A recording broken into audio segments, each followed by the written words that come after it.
रणनीतिक विरोधाभास, ड्रोन गतिरोध और जनसांख्यिकी। चलिए सीधा आज के इस विश्लेषण में उतरते हैं। आज हम एक ऐसे आधुनिक सैन्य संघर्ष की गहराई में जाएंगे जो अब महज तोप और गोलियों का खेल नहीं रहा। सच कहें तो ये पूरी तरह से एक थका देने वाले, लंबे और पीस कर रख देने वाले युद्ध में बदल गया है।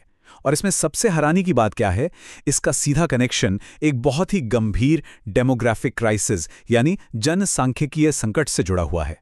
यह सिर्फ मिलिट्री स्ट्रैटेजी की बात नहीं है, बल्कि एक पूरे समाज और उसकी अर्थव्यवस्था की एकदम जमीनी हकीकत है।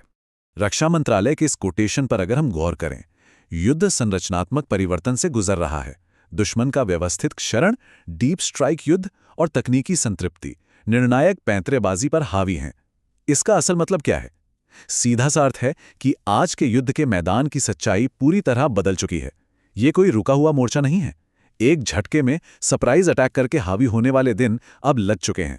अब तो बस दुश्मन के संसाधनों को धीरे धीरे सिस्टमैटिक तरीके से खत्म करने का एक लंबा खेल चल रहा है। अगर हम इतिहास के पन्नों को पलटें तो प्रथम विश्व युद्ध की ट्रेंच वॉरफेयर यानी खाइयों वाले युद्ध और आज के आधुनिक ड्रोन वॉरफेयर में एक गजब की समानता देखने को मिलती है। उस जमाने में मशीन गनों ने सेना को एक ही जगह पर रोक दिया था, है ना? आज बिल्कुल वही काम खुले मैदानों में हर तरफ मंडराते हुए इन अनगिनत ड्रोन्स ने कर दिया है। ये ड्रोन्स आज के दौर की फ्लाइंग आर्टिलरी बन चुके हैं। इनकी मौजूदगी की वजह से छुपकर कोई बड़ा हमला करना या रणनीतिक बढ़त बनाना लिटरली नामुमकिन सा हो गया है। लेकिन यहाँ एक बहुत बड़ा पेंच है। ड्रोन उस सैनिक की जगह नहीं ले सकते जो जमीन पर कब्जा करता है। ये बात एकदम सटीक है। आसमान में चाहे जितने भी हाईटेक सेंसर्स या अनमैन्ड व्हीकल्स क्यों न उड़ा लिए जाएं, वो किसी जमीन के टुकड़े पर कब्जा करके वहां टिके नहीं रह सकते। तबाही मचाना एक अलग बात है और जमीन को होल्ड करना बिल्कुल अलग। इसके लिए अंततः उसी कमजोर आम पैदल सैनिक पर ही निर्भर रहना पड़ता है। और देखा जाए तो इस पूरे संघर्ष का सबसे बड़ा विरोधाभास ठीक यहीं से शुरू होता है। अब जरा इस विरोधाभास को गहराई से समझते हैं। सीमा पर बड़े पैमाने पर हो रहे पलायन और स्थानांतरण की इस तस्वीर पर ध्यान दें। एक तरफ इस तरह के घिसने वाले युद्ध में लगातार बेहिसाब मानव शक्ति या मैन पावर की जरूरत होती है, लेकिन दूसरी तरफ डेटा एक बिल्कुल अलग और चिंताजनक तस्वीर दिखा रहा है। वर्किंग एज यानी कामकाजी उम्र के पुरुषों की संख्या में भयानक गिरावट आई है। मतलब युद्ध लड़ने के लिए लोग चाहिए, लेकिन देश में वो लोग मौजूद ही नहीं हैं। इस आंकड़े को समझना बहुत जरूरी है। 4.6 मिलियन 2010 से 2024 के बीच 20 से 29 वर्ष के पुरुषों की संख्या में ये लगभग 40% की गिरावट है। 40%! ये कोई छोटा मोटा आंकड़ा नहीं है। ये लिटरली एक पूरी जेनरेशन का गायब हो जाना है। और इससे भी बड़ी चिंता की बात यह है कि इसी दौरान 20 साल से कम उम्र के युवाओं की संख्या में महज 1.7 मिलियन का इजाफा हुआ है, जो कि इस भारी नुकसान की भरपाई करने के लिए कहीं से भी काफी नहीं है।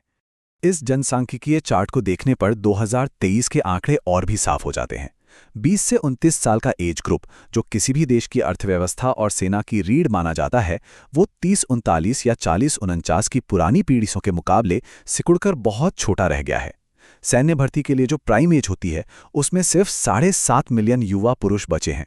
ये डेमोग्राफिक्स में एक ऐसा गहरा गड्ढा है जिसे भर पाना लगभग नामुमकिन सा लगता है। तो सवाल ये उठता है कि आखिर ये युवा पीढ़ी गई कहाँ?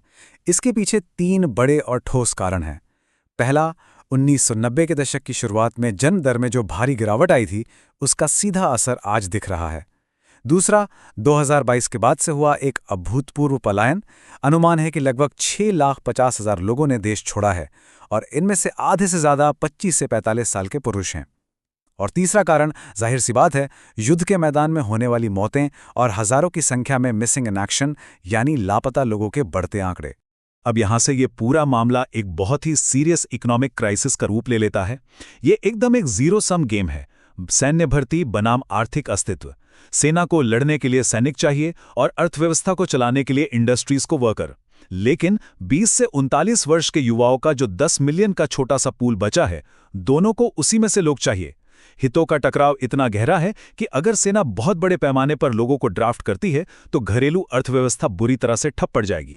हालात कितने नाजुक हैं इसका अंदाजा इस नंबर से लगता है। 40% से 50%।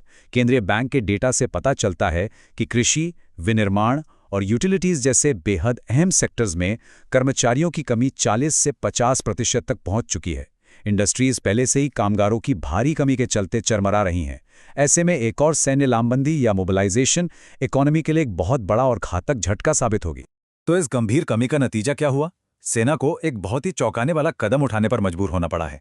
भर्ती का फोकस अब युवाओं से हटकर 45 से 47 वर्ष के लोगों पर चला गया है। जी हाँ, युद्ध के मैदान में जाने वाले अनुबंधित सैनिकों की औसत आयु अब मध्य 40 तक पहुंच गई है। जहां युद्ध की शुरुआत में हताहतों की औसत उम्र 25 वर्ष हुआ करती थी, अब वो 40 के पार जा चुकी है। ये वाकई हैरान कर देने वाला बदलाव है। लेकिन इस तरह पुरानी पीढ़ियों से रिक्तियां भरना सिर्फ एक शॉर्ट टर्म फिक्स है। जब कोई सेना मुख्य रूप से 40 वर्ष से अधिक उम्र के सैनिकों पर निर्भर हो जाती है तो उसकी आक्रामक क्षमता पर सीधा और नकारात्मक असर पड़ता है। आधुनिक युद्ध की क्रूर परिस्थितियों और लंबे ऑपरेशंस के लिए जिस फिजिकल स्टैमिना, फुर्ती और सहनशक्ति की जरूरत होती है, वो इस उम्र में मेंटेन करना बेहद मुश्किल है। ये लॉन्ग टर्म कैपेबिलिटी को बहुत बुरी तरह कमजोर कर रहा है। और इस संकट का साया सिर्फ आज पर नहीं, आने वाले कल पर भी गहराता जा रहा है। इस खाली पड़े प्लेग्राउंड को एक प्रतीक की तरह देखा जा सकता है, जिसे शोधकर्ताओं ने कंप्यूटेशनल होराइजन का पतन कहा है। इसका सीधा सा मतलब है एक समाज का अपने भविष्य को लेकर कॉन्फिडेंस खो देना। युद्ध और अस्थिरता के कारण लोग परिवार शुरू करने से कतरा रहे हैं। हालात यहां तक आ गए हैं कि जन्म दर गिरने की वजह से कई जगहों पर मैटरनिटी हॉस्पिटल्स तक को बंद करना पड़ रहा है। ये आंकड़ा इस गहरी निराशा की पूरी तरह पुष्टि करता है। 1.374 2025 के लिए कुल प्रजनन दर का ये अनुमानित आंकड़ा एक ऐतिहासिक निचला स्तर है। ये हमें 90 के दशक के उस डरावने डेमोग्राफिक क्राइसिस की याद दिलाता है। मैटरनिटी कैपिटल जैसी जिन सरकारी योजनाओं पर अरबों डॉलर खर्च किए गए थे, वो भी जमदर बढ़ाने में पूरी तरह से फेल हो गई हैं। नई पीढ़ियों के निर्माण की प्रक्रिया जैसे पूरी तरह से थम सी गई है। अब कुछ लोग ये तर्क दे सकते हैं कि बाहर से लोगों को लाकर इस कमी को पूरा किया जा सकता है, लेकिन गणितीय रूप से ऐसा नहीं हो सकता। पहली बात, आप्रवासन यानी इमिग्रेशन बहुत ही लिमिटेड और टेम्पररी है।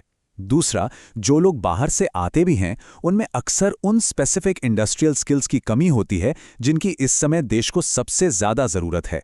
और रही बात आने वाले युवा पीढ़ी की, तो वो आकार में इतनी छोटी है कि वो किसी भी सूरत में इतने बड़े जनसांख्यिकीय नुकसान की भरपाई नहीं कर सकती। ये पूरा विश्लेषण हमें इस अहम कोट की तरफ ले जाता है। समय केंद्रीय रणनीतिक हथियार है। अट्रिशन वॉरफेयर यानी थका देने वाले युद्ध में आमतौर पर यह माना जाता है कि जो पक्ष लंबे समय तक टिका रहता है, जीत उसी की होती है। समय सबसे बड़ा हथियार होता है, लेकिन इन जनांग सांख्यिकीय हकीकतों ने समय को एक दोधारी तलवार बना दिया है। जैसे जैसे वक्त बीत रहा है, श्रम और सैनिकों की ये कमी और भी जानलेवा होती जा रही है। तो अंत में ये पूरा विश्लेषण हमें एक बहुत ही गहरे और विचारोत्तेजक प्रश्न पर लाकर छोड़ देता है। कोई भी राष्ट्र एक ऐसे युद्ध को कैसे जारी रख सकता है जिसमें असीमित मानव संसाधनों की आवश्यकता हो, जब उस देश की अपनी जैविक घड़ी तेजी से बंद हुई हो? यह महज एक सैन्य चुनौती नहीं है, बल्कि हमारी वैश्विक सुरक्षा के भविष्य को आकार देने वाला एक गहरा और अनसुलझा संकट है। इस पर विचार करना वाकई बहुत जरूरी है।